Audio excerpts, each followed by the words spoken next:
Hello and welcome to section 3 of this course, where we'll be really focusing on Ielts Writing Task 2.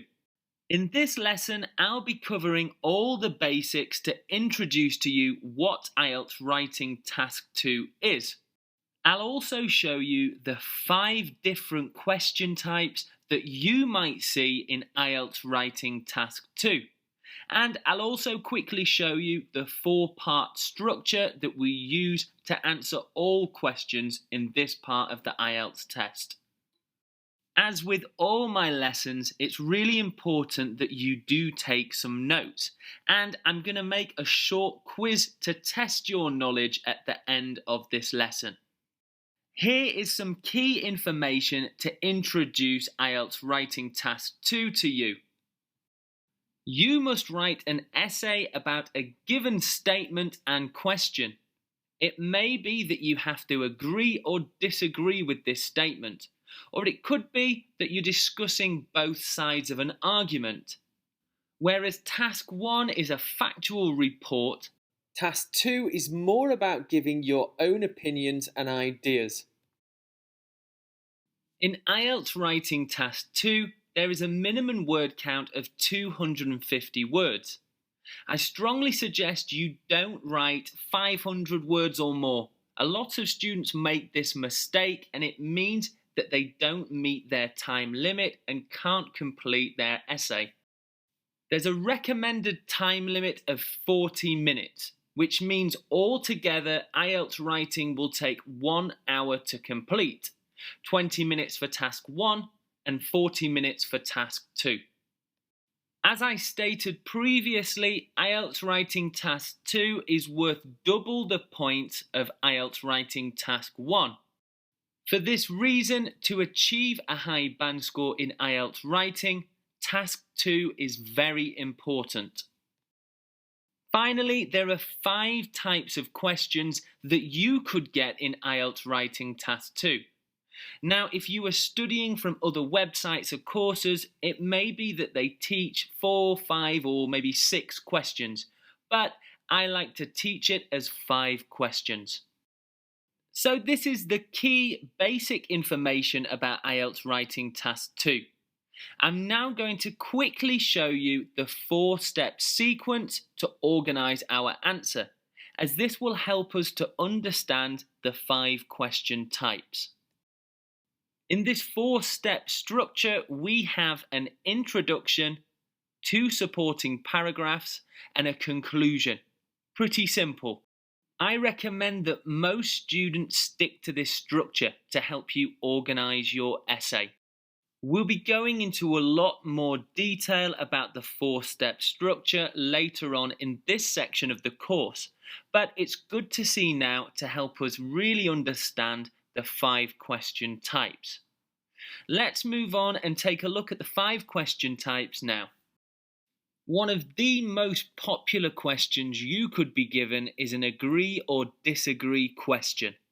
Here you will have to give your opinion on agreeing or disagreeing with the statement, and you can only choose one to either disagree or agree. Here's the example question. Using a computer every day will have a negative effect on children. Do you agree or disagree? It's very important that you clearly show your opinion, whether you agree or disagree. Let's see how we can organise our 4-part structure for this question. So you'll have your 3-part introduction, and there'll be a lot more on that later in the course. Then you'll give your 2 reasons in the supporting paragraphs as to whether you agree or disagree with the statement. And then you'll give a summary and your own opinion in the conclusion. Again, only choose to agree or disagree. Our next question type is advantages and disadvantages, where you have to discuss the benefits and drawbacks to any given topic. Let's take a look at the question. Many young people are travelling abroad to find work.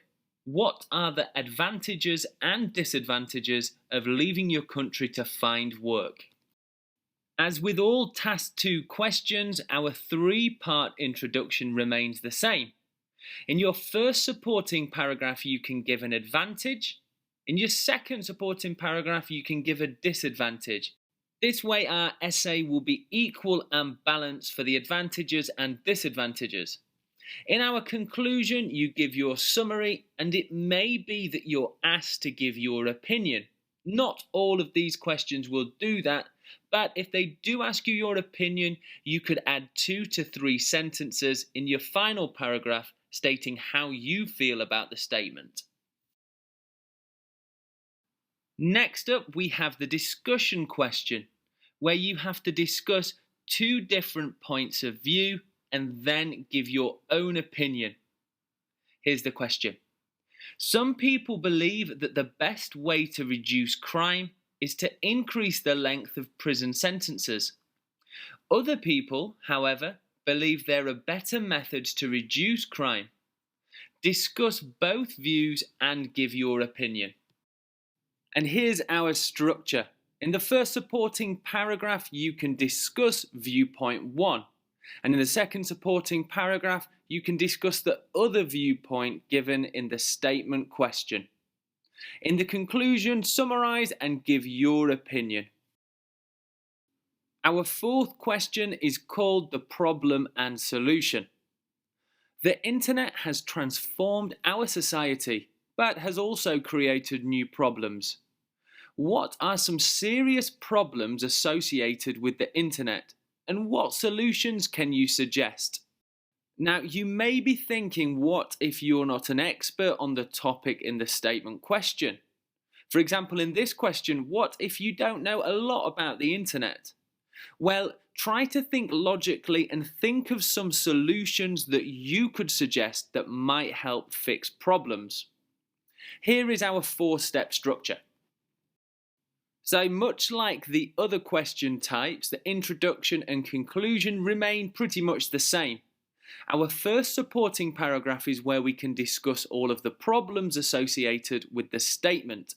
And our second supporting paragraph is all about our ideas on solutions to fix the problems.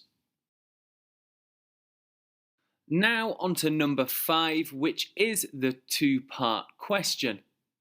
Some parents buy their children whatever they ask for. Is this a good way to raise children? What consequences might this have for the child as they grow older? Now, it's quite easy to see that there are 2 questions or 2 question marks in this question type. So our structure has to change slightly to address this. Let's see the structure now. Of course, the 3-part introduction remains the same. Our first supporting paragraph is for question 1, and our second supporting paragraph is for question 2. And in our conclusion, we summarize and don't give an opinion. So that's all for the 5 question types on Ielts Writing Task 2. I hope you made some notes, because now we're going to move on to a short quiz. Here are your 5 question types. I will show you 3 questions, and you need to pause the video and decide what question type I am showing you. Question number 1. Overpopulation in many urban areas is becoming a major issue worldwide. What are the causes of this, and how could the situation be improved? Pause the video now and decide which question type this is. This question is in fact a problem and solution question type, so well done if you got that right. Next up, for question number 2, scientists and technology experts appear to be more valued by modern society than musicians and artists. To what extent do you agree? Pause the video now. Okay, that video is in fact an agree or disagree question. And now for question number 3. Some people believe that exercise is the key to a healthy life, while others feel diet is more important. Discuss both sides and give your opinion. That was maybe a little easier to work out, and it was in fact a discussion question.